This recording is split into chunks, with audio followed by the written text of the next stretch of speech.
Excuse me. Good evening, my friend. Welcome to WDW Radio live from a mystery location. I am your host and your friend, Lou Mangello, and sorry for being a couple minutes late.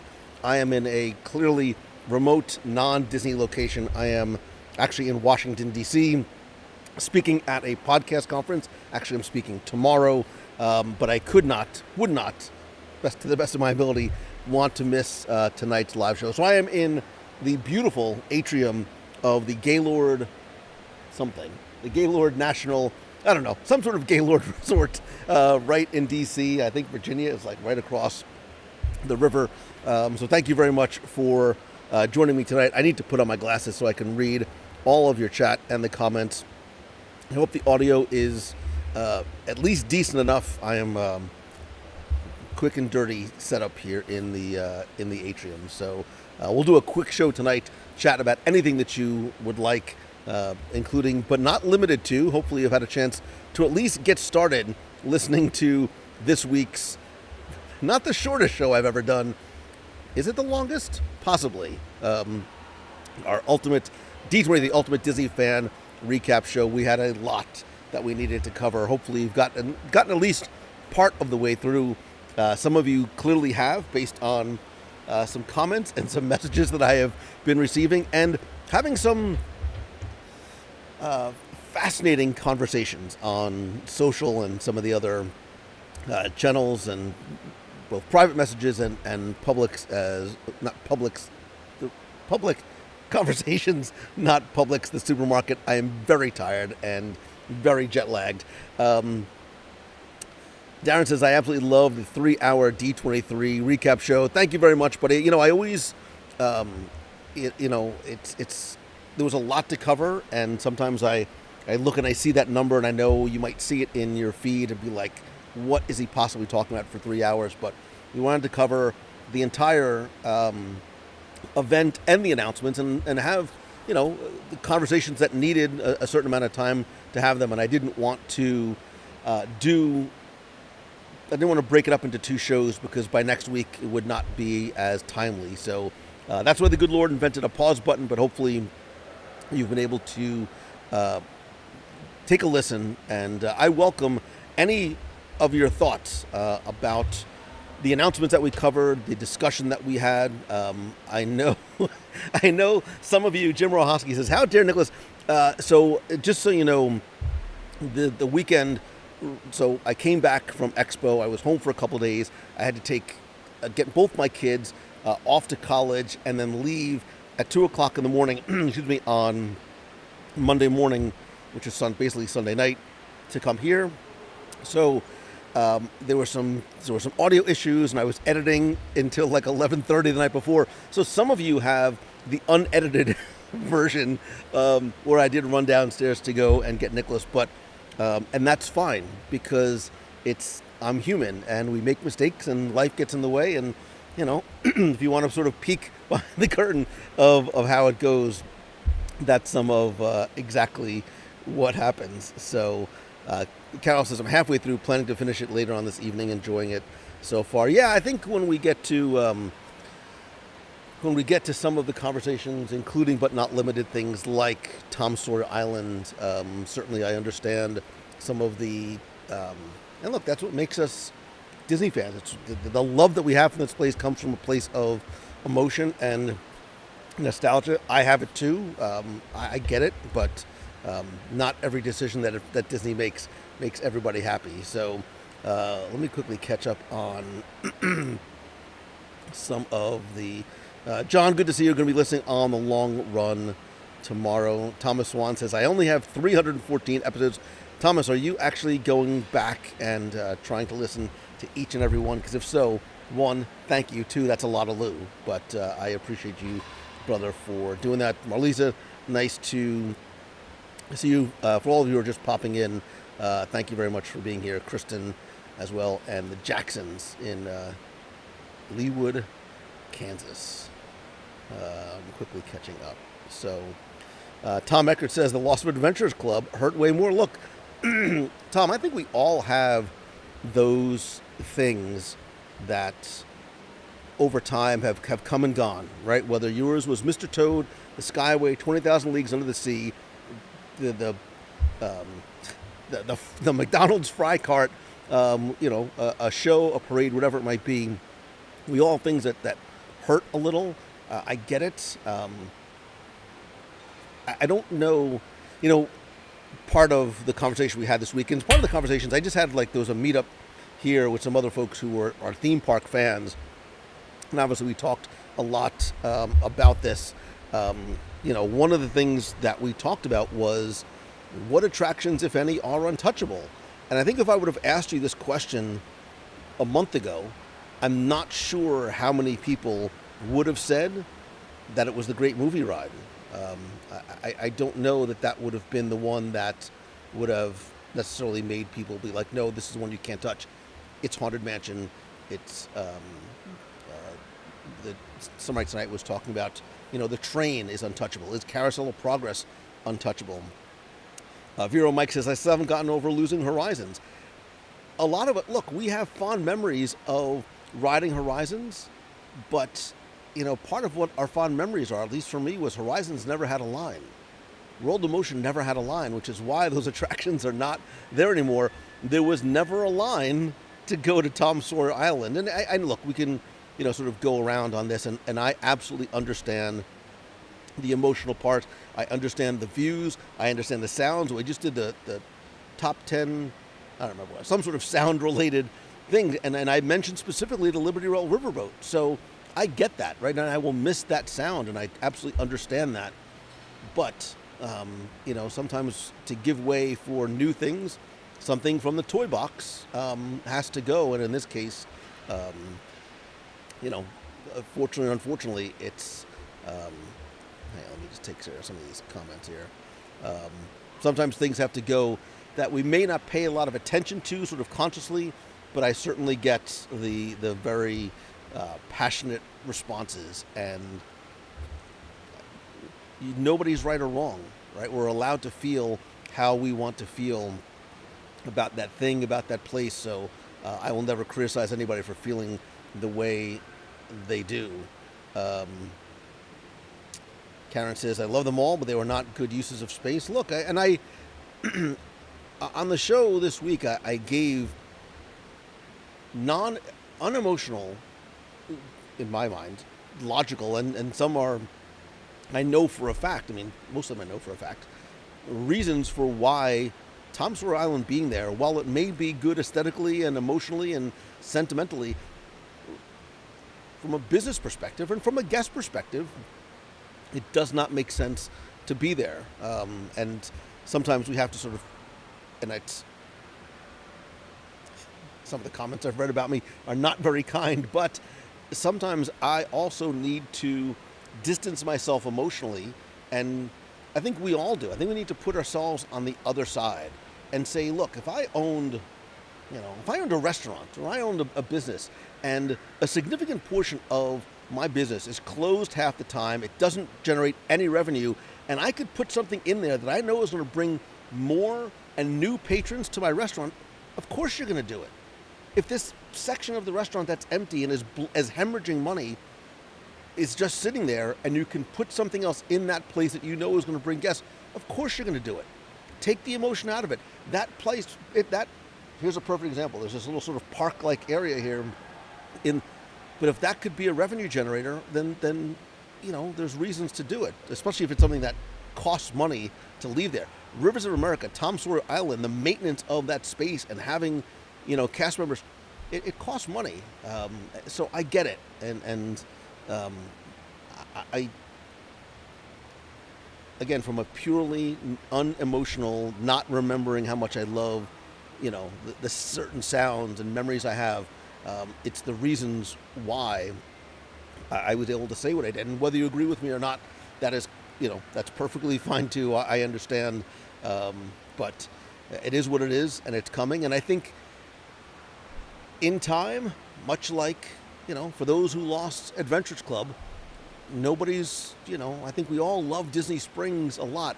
For those that lost Horizons and World of Motion, I think we like what Epcot has become and is continuing to become. For those that lost, other attractions here or there, 20,000 Leagues Under the Sea, Mr. Toad's Wild Ride. I think we like what is there, and more importantly, these are not being built for us, right? I mean, they are, but they're being built for the generations behind us, for my kids and their kids as well. So I hope it all fits and keeps the theming, but I'm not sure it will. I think, Mary, this is where we have to sort of put a little bit, or a lot in this case, of trust in Disney, that there is a vision for what's going on.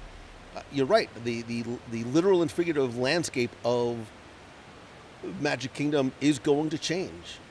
The story of Magic Kingdom is going to change. My audio tours are now more out of date than they ever have been before, but that doesn't necessarily mean it's a bad thing. It doesn't necessarily mean that, change sometimes, while it might hurt initially, right? We'll use the ex-girlfriend now. Sometimes the girlfriend that breaks up for us, we might be devastated for a while, but in the long run, there is something better on the horizon. So you don't feel that way when you're, curled up in your bed for 3 days in the dark. I'm not saying that from personal experience, but I think the dynamic of Magic Kingdom is going to change, and it's why I brought up things like Liberty Square potentially changing.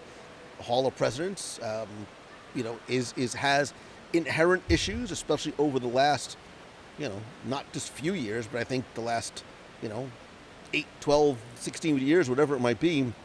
So, is that an untouchable attraction, right? Is it something Walt loved America? This is something that Walt sort of initially envisioned for Liberty Street in Disneyland, but I think we would all be very happy if they put in a Muppet version of something in that place, but would obviously change the dynamic and the story of what Liberty Square is going to be. Darren says, look at how many good snacks Lou lost due to his video reviews.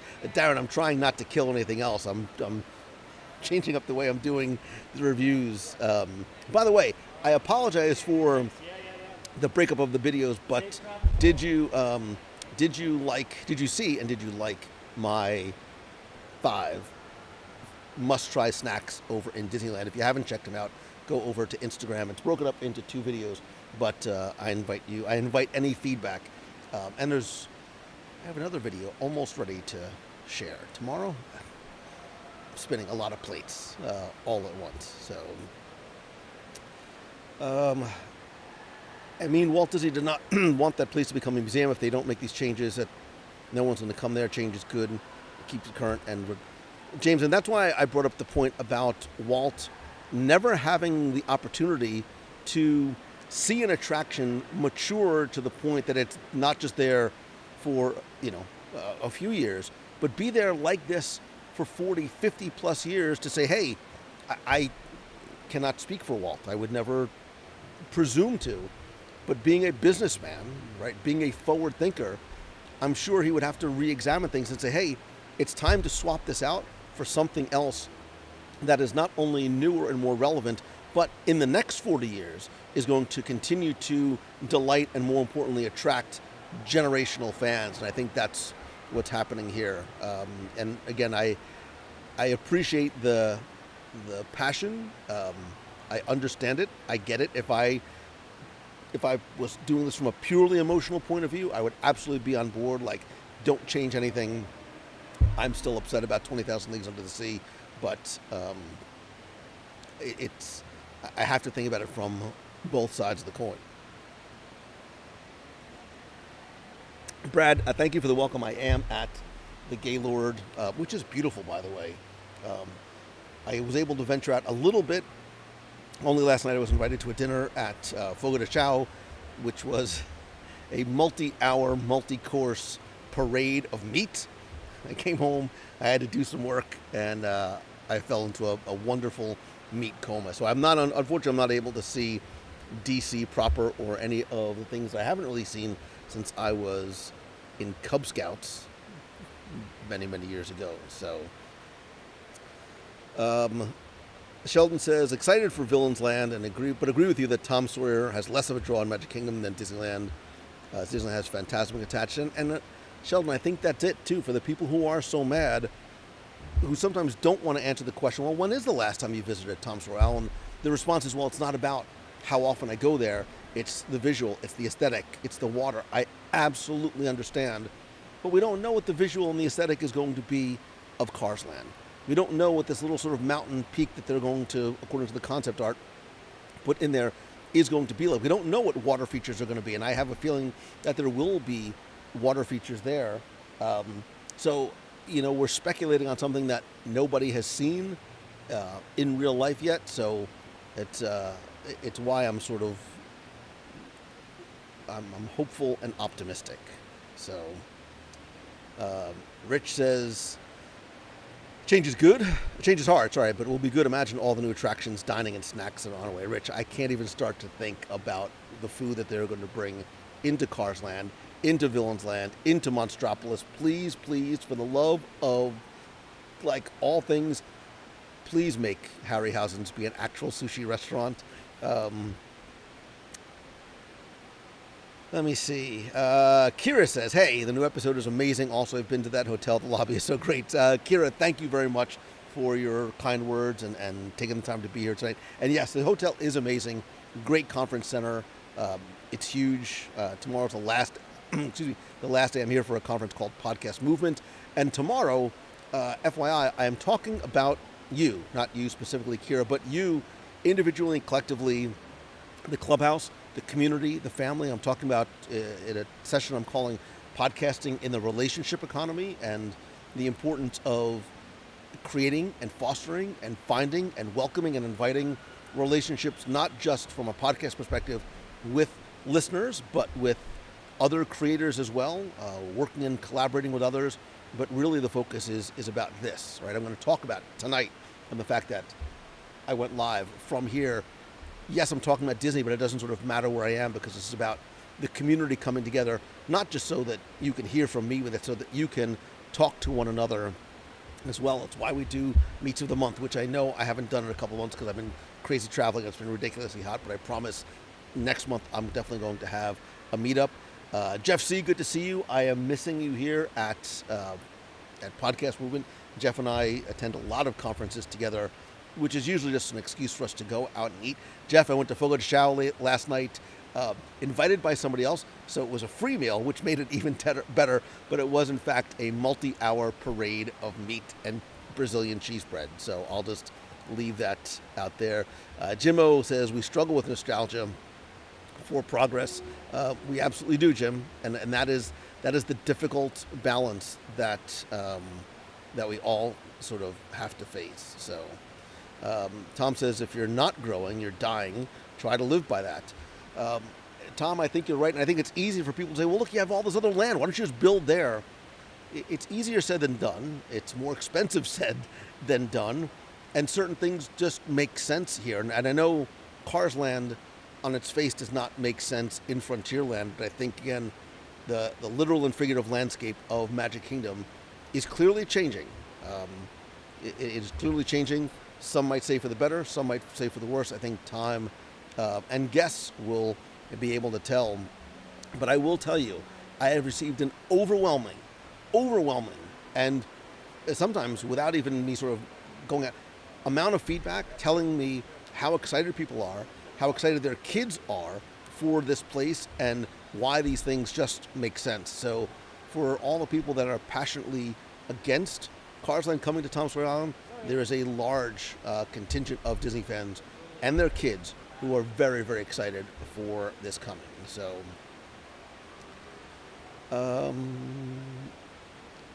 Deborah said, so Fogo, this was my first time ever at Fogo, and it was excellent. So Joseph says, beautiful waterways are one of my favorite parts. Super excited for Cars Land. Do you know if the part of the Rivers of America will remain and weave through cars? So Joseph, I've tried to look at the concept art, which I think is vague by design. I think there will be water features there. I don't know if I don't know that the river will be there in the way we see it now. That being said, also understand that the river itself has issues. Florida is not California. Florida is a swampland. When you dig into the swamp, there are seepage and drainage issues aplenty. It's why there's no basement in Florida. It's why they tried to build other resorts around Seven Seas Lagoon. They put pilings into the ground and they sunk, and they are probably still sinking. When you dig into the ground, like that, and you sort of the ground here is more almost sand than it is dirt. So the rivers of America is very, very, very costly to maintain. Like, you may or may not realize that it's drained a number of times a year to repair certain things and to maintain it. That's time and that's money. And again, I know we're sort of going around in circles, but it's part of the reasons why I can understand that. So to answer your question, the river as we know it now will probably not be there, but I do expect water features to be part of Cars Land. So let me see. Karen says, I really hope Carousel of Progress never leaves. I can see it changing and being updated. Where Walt actually was there building that. It's his world-spread project that is at Walt Disney World. Karen, this is one of those things that you're darned if you do and you're darned if you don't. There's a lot of people who say, hey, Carousel of Progress needs to be updated, not just putting new seats in there, but the final scene doesn't make sense. It is not a vision of the future.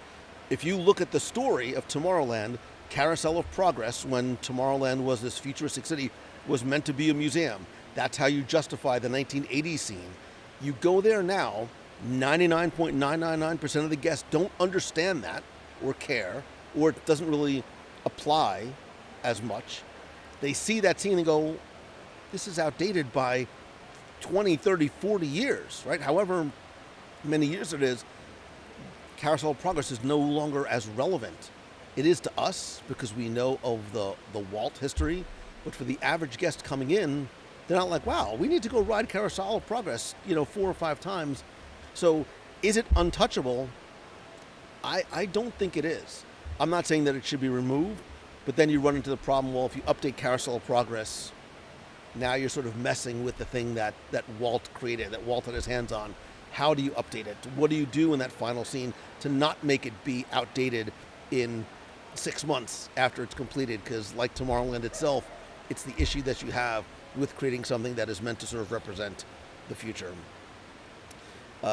Dave says, at the end of the day, Disney is a business and needs to evolve its theme parks in order to meet the expectations of current generations. And Dave, that's the key. It's not just the current, it's not us. It's that guy with his 9-year-old kid and the baby in the stroller. It's him, who's much younger than I am, and his kids who grew up with Cars, and their kids who his kids are going to be able to say, this is the movie that I grew up with. This is the movie that your grandfather and I watched, and now I get to sort of take you here. It's exactly what kids and adults did in Tom Sawyer Island and in Frontierland and with Davy Crockett in Disneyland in the 50s. We have to sort of move that forward and apply it to more current films. Let's see. Giovanni Palladino says, how would a designer stand in front of a jury, Walt, and defend the placement of Cars Land and Rivers of America? How does it fit into the context of the park, particularly the story that's being told as you walk around that part of Magic Kingdom?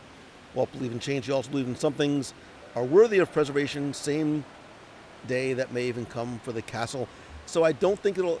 So Giovanni, I'm going to push back on this just a little bit, because I think talking about an attraction that nobody goes to, metaphorically, in Frontierland versus something that's not an attraction but an icon of the park is very different. I don't think you can stretch the argument to say the castle itself. When you talk about Rivers of America, I think this change is starting to signal an overarching change to the story of Magic Kingdom, which again, other than that nerd that made those audio tours years ago, there's not a lot that conveys that story. I think if you ask the average guest and place them into Fantasyland, Liberty Square tomorrow, say, what is the story? They're not going to get it, right? They can't connect the dots because it's not laid out in front of them. They see lands that are represented by changes in design and architecture and in many cases even horticulture, but not this connective tissue of story that goes through. And look, without sort of going into granular specifics, this has already been changing. Most people don't see it. There have been changes to Frontierland that I have noticed that I didn't like for one reason or another, but nobody else cares. Years ago, with no fanfare, and it's a nothing, it's a throwaway. But it's just an example. And there's no reason to do it other than things just have to change, times change.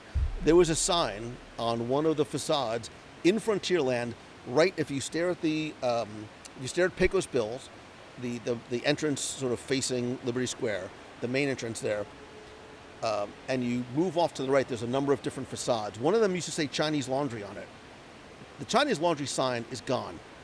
I love the Chinese Laundry sign because it helped complete the story of Frontierland and the important contribution that the Chinese made to the expansion of America. And why Chinese laundries were present there and are so prevalent, right? It's, especially many, many years ago, Chinese laundries were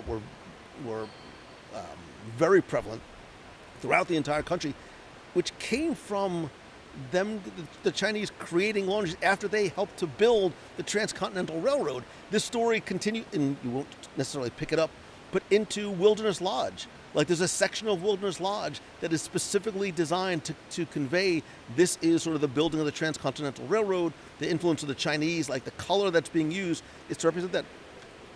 Nobody else cares but me, right? So these little things start to lead to bigger changes, and I get it. Do you preserve the story that nobody cares about, other than me, of Frontierland for not creating an attraction that's going to be a huge guest satisfier?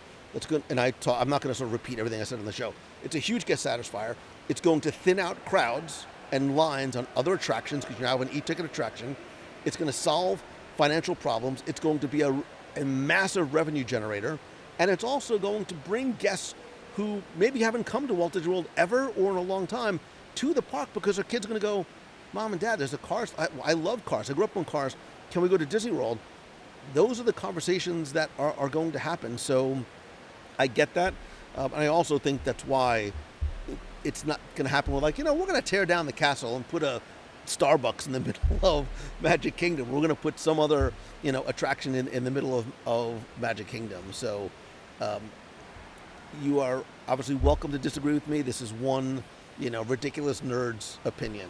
So a new version of Cozy Cones would be very, very, very, listen, now I can think about nothing else other than Cozy Cones, but yes, I would not complain, Bow Ventures, if there was a new Cozy Cone or version of it there.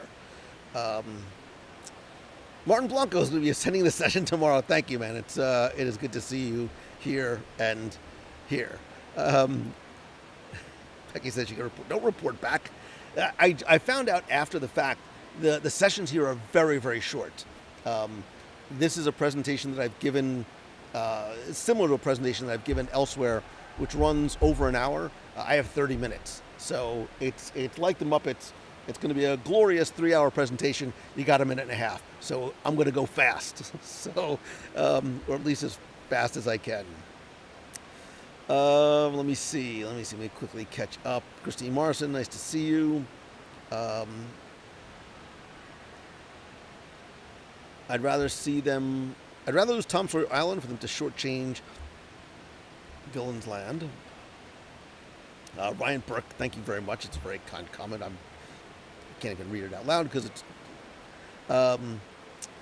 Becky says, I'm betting on a waterfall. I mean, you can sort of see it in the concept art if you look very closely.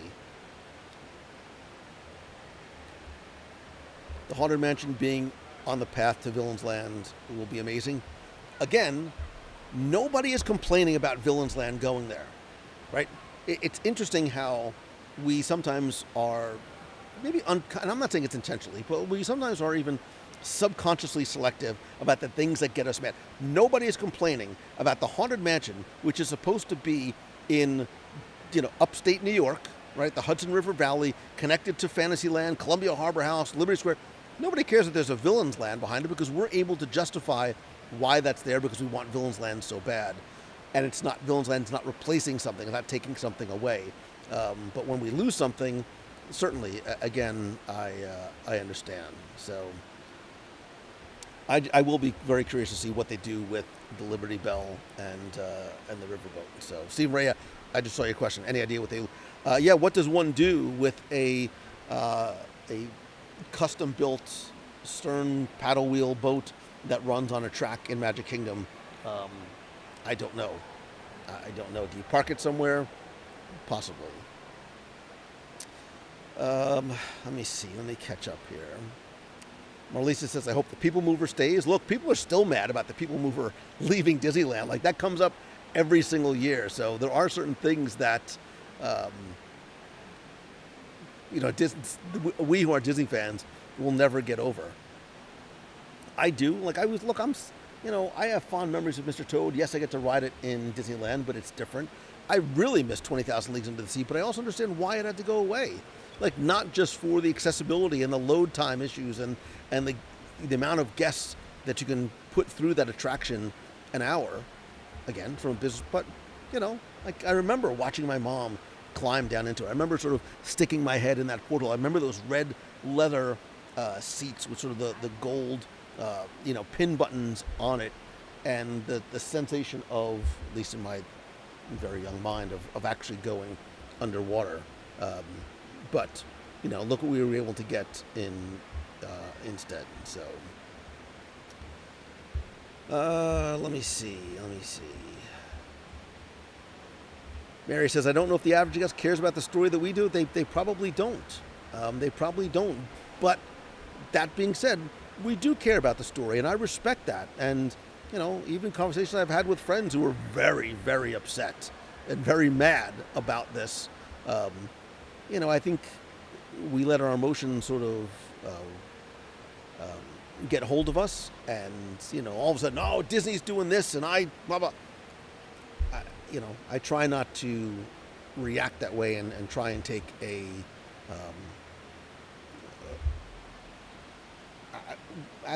maybe it's the choose the good in me and it's the recovering glory in me. Like, I need to look at both sides.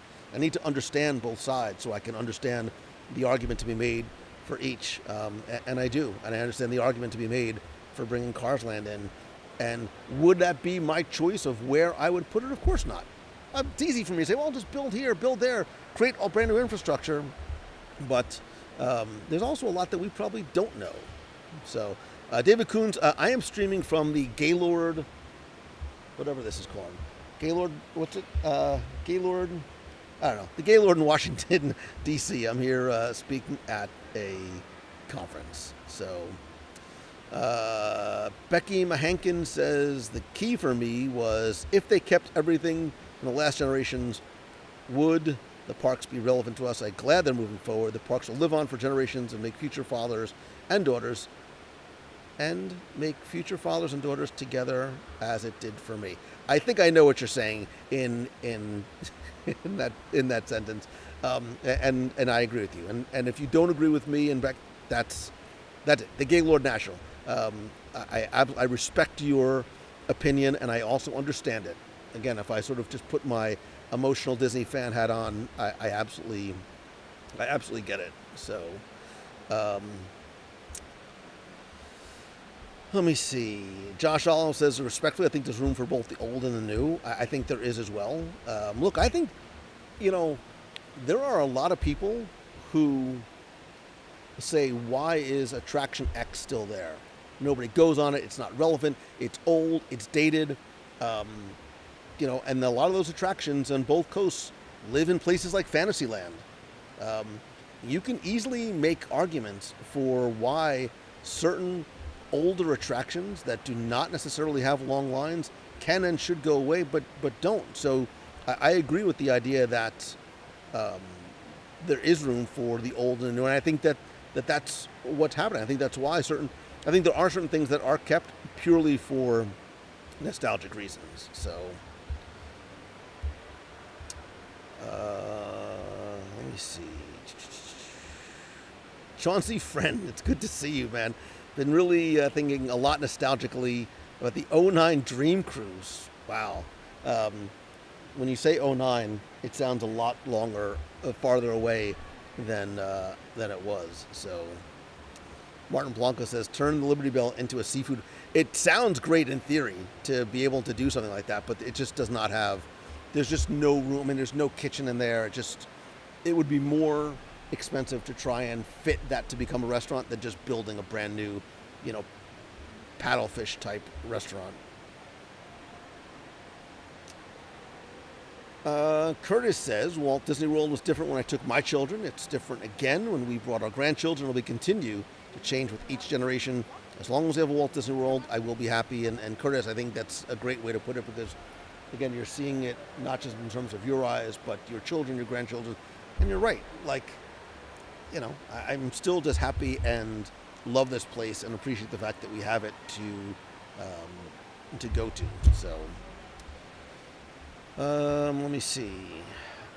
Yeah, I don't know that you can't, again, to make the Liberty Well a friendship boat, a lot of things would have to happen from, it's not built for that, for a number of reasons, and there's a lot of other safety things that you probably have to do.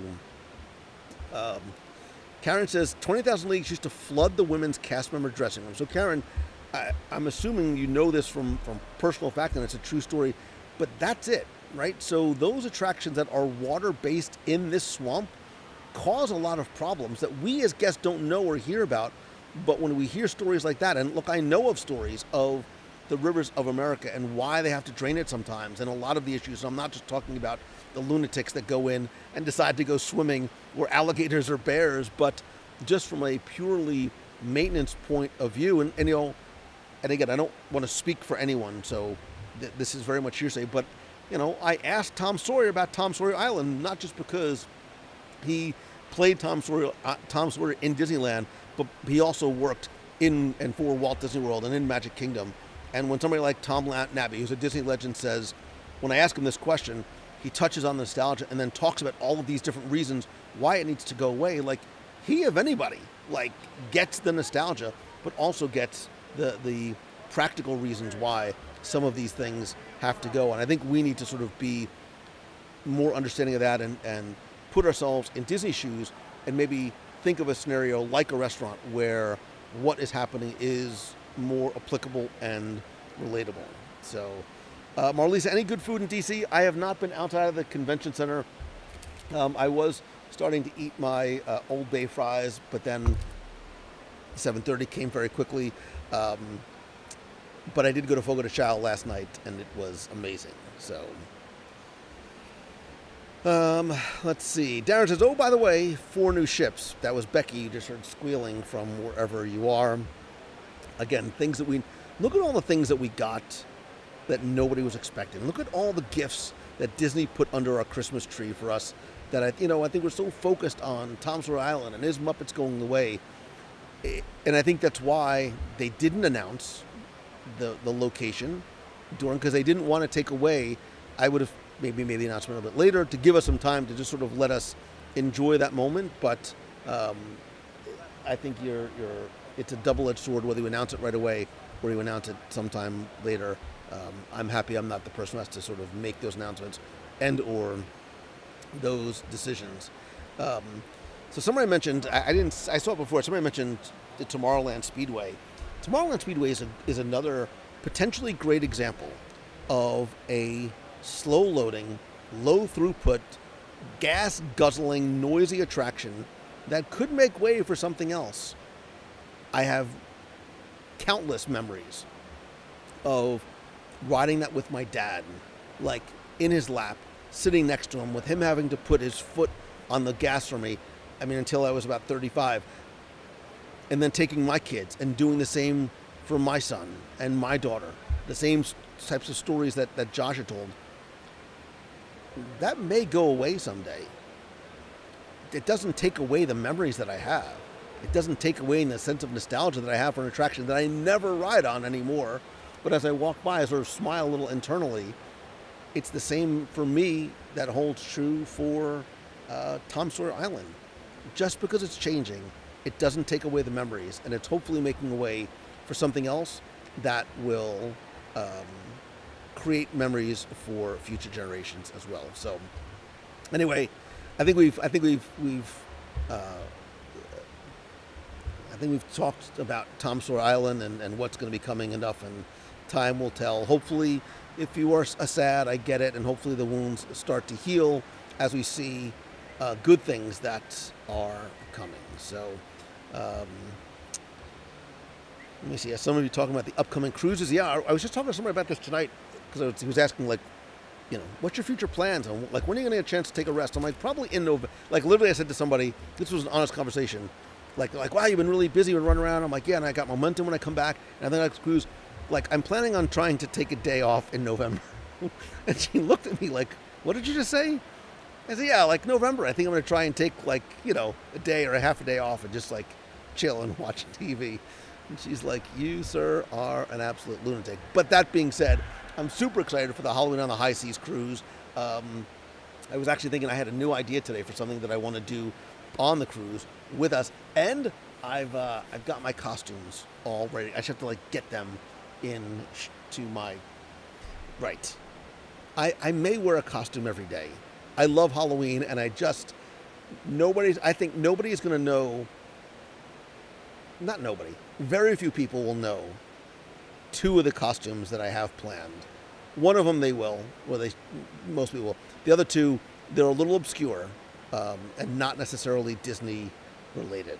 So there you go. Kevin Lively, and then my son was pressing. Yeah, because my son is like Gigantor. My son is like 6'11". So yes, he still has to put the pedal down for me. Let me see. Eddie Kern says the Speedway is single-handedly melting the ice caps. Carol, I was actually having a conversation about Ridley Pearson today and Kingdom Keepers in the parks. So, Tom Ecker, we will have dinner before November. I assure you. So. Ashley Scarper says, do you love to be on the go and travel a lot, or does it get overwhelming? Yes and yes. So I think I said this last year. I'm saying it again this year because I really believe it. So my son, this is his second year in college. So last year I had to move 2 kids into college. And literally the day after I came to this conference in, where was it? Dallas, Chicago? Colorado, Denver. It was in Denver last year. The exact same thing happened this year. I moved my kids in over the weekend, finished on. So literally like Sunday, like moved my son in, came back, like had a ton of stuff to do, tried to get the show like edited and recorded the best I can. Went to sleep at like 12:30, got up at 2 o'clock, went to the airport, but I love it. So I think God does that. So I don't have to sit home like being sad that my kids aren't there, because I don't just love my kids. I like my kids. I like hanging out with my kids. So being able to go right into the conference helped to distract me. I love traveling. I love being busy. I will never complain about being busy or tired, although I am very much both, which is why I'm going to plan that day in November to give myself a day. So let me see. Will TSI still be open in October? We have no timeline as yet, but I do think they will give us ample notice. Although I will say that my son, the one thing he wanted to do before he went back to school was ride Dinosaur. So we went and rode Dinosaur. So I will tell. Well, should I tell you? Yeah, I'll tell you, because you guys are my friends. I thought about this the other day in terms of, I was like, wow, I haven't been able to do a meet of the month, just my schedule. So the next meet of the month locations are going to be part of our farewell tour. Not a farewell to WDW Radio or meets of the month, but we're going to do a meetup at Tom Sawyer Island again. We're going to do a meetup at Restaurantosaurus in Dino Land. We're going to do a meetup in locations that may be eventually going away, but again, we all have a little bit of nostalgic attachment to it. Maybe we can ride, we can walk through Tom Sawyer Island one more time. We can ride Dinosaur together one more time. So,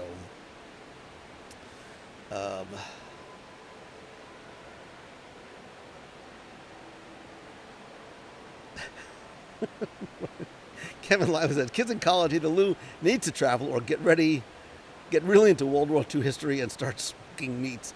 I have enough to keep me very, very busy. There's a lot of, I'm spinning a lot of plates right now. I've got a lot of things on the horizon, my personal and business horizon that I have not shared with you as yet, including Momentum, by the way. I don't have my graphics loaded up here on this computer, but I think we're now down to 5 seats left for Momentum. I am super excited about this year's lineup. And if you're interested, if you know somebody who might get benefit out of Momentum, you can use promo code LOU200 and save $200 off. And if you're not sure if Momentum is right for you, shoot me an email and I'm happy to chat about it with you. Roberta Dunshee Snow says, hello from a private room on the auto train. First of all, I love trains. I love that you're in fact on the auto train and that you're watching. I think every single part of that is cool. I love trains. And I took the auto train as a kid with my parents a couple of times. Pick it up in Virginia, right? And it takes you down to Sanford, somewhere around there. So, Carol says, Lou casually mentioning that he was I wasn't talking to Ridley. Let me be clear. I wasn't talking to Ridley, but I was talking about Ridley. Although I did talk to Ridley right before D23. I was hoping he was going to be there, and unfortunately he wasn't able to make it. Darby, will I ever do a meet a month on the West Coast? I have. I've done meetups in California before. I wasn't able to do one this time just because my schedule was very quick and very, very hectic. Morgan says, finally I'm a local and can try to join. I don't have dates yet. I had graphics created for dates that unfortunately I was not able to announce and pull off for one reason or another, but I promise I'm going to get on that as quickly as I can. So, let's see. Kevin Lively, you keep in touch with me and let me know how I can help. Grace Corba, also from MEI Mouse Fan Travel, says, love the rooms on the auto train. Roberta is heading to Virginia. Marlisa, I love Bright. I want to take Brightline everywhere. I think Brightline is a godsend. I wish they would just sort of put just extensions, even from the Orlando airport, like put them to the west coast of Florida, put them up to Destin. I would love to take one from here to New Orleans. I would go coast to coast if I could, because I love the Brightline. I just love riding on trains as well. So, and Darby, yeah, I'm sorry I missed you when I was in LA last time. When I was in, is it Little Tokyo? It's called Little Tokyo. Yeah, why don't we have Brightline across the country? Hopefully someday. Hopefully that's the plan, is to extend Brightline farther across. Because the whole experience from beginning to end it's wonderful, it's seamless, like amazing service. Heather says, wasn't the WDW booth at a giant meet of the month? It sort of was. But I also understand that not everybody can get to D23. So I will definitely be doing one in Orlando in the next few weeks, I promise. How about a meet of the month at Tom Sawyer Island the first week in September? Drew Pike, this first week of September is very, very close, isn't it? First week in September is like, wow, that's like a week away. Yeah, I might be able to. The weekend of September 7th. Yeah, I was actually trying to do, so on the calendar I have one for this Sunday. That's obviously not going to happen, so I'm going to have to sort of move that. That's possible. Maybe like Sunday the 8th. Do not quote me on this until I make it official. I have to look and see if I can pull off that Saturday or Sunday the 7th or the 8th. If somebody could send me an email or remind me, this way when I get home, I'm literally hundreds of emails and messages in the hole. I'm trying to get ready for Momentum, so I don't want it to slip my mind. So, yeah, Darby, you and I literally walked by each other. I don't know why you just didn't come over and let me know. And Becky says 55 days to the cruise, and now I'm panicking because I have so much to do for the cruise as well. It's fine. It's fine. It's going to be fine. No worries. And I have to be somewhere at 9 o'clock, too. And I have to go over my slides for tomorrow. And now my fries are cold, so I'm so sad. They're Old Bay fries, and there was like a Bloody Mary ketchup and like a regular ketchup. It's fine. I'll eat something late. I think I have a granola bar in my room. So, but again, this is like, I love it. I love being busy. I love like I'm blessed to have all the things to do that I do, and it happens because of you. So, thank you. Sharon says, yeah, so I'm at the Gaylord National in Washington, D.C. for a conference. So,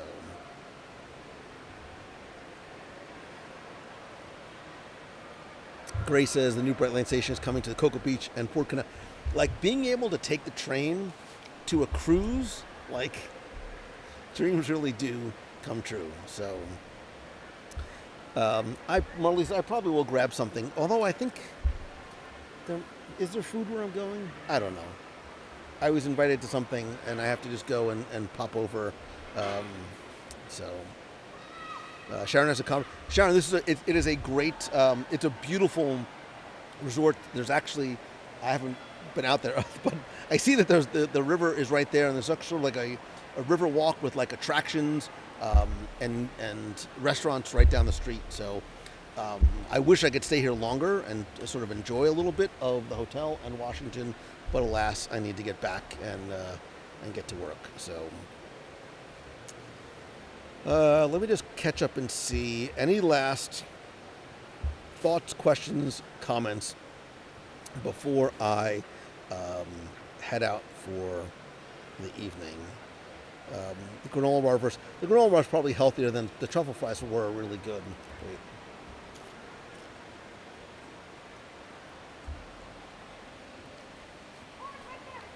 They're very cold, but it's fine.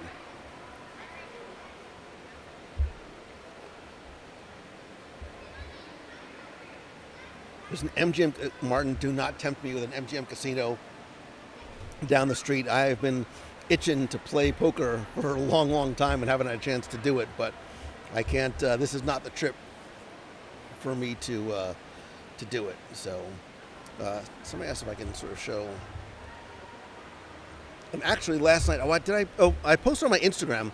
So at night on this gigantic window wall here, they have like their version almost of like nighttime fireworks.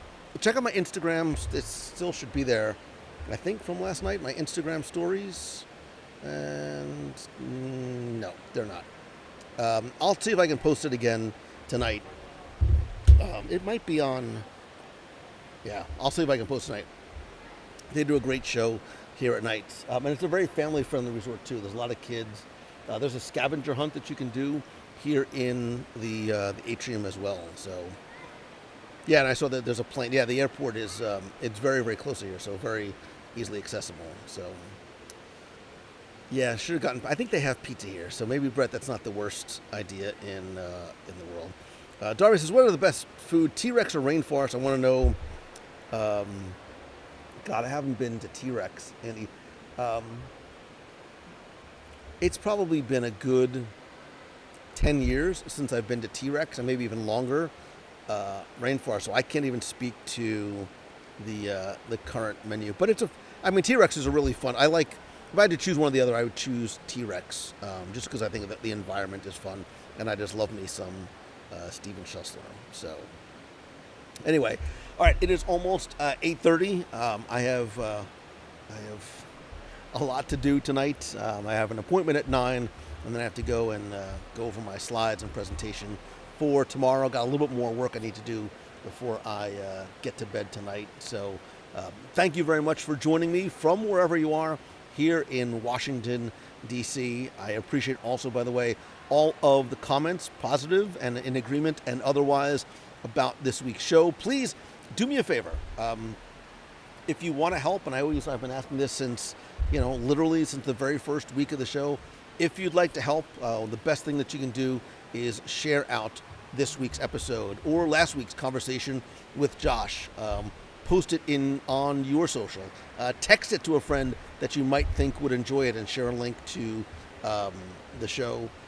I appreciate you listening. I appreciate your patience with the long show this week. Hopefully you find the investment of time that you spend and share with me and with us. And thanks again to Becky and Serena and Corey for not just being part of D23, but being part of the conversation this week. I hope you enjoy and feel like you are sitting at the table with us, having a fun conversation about all things D23 and what is or may not be coming in the future to the Disney parks around the world.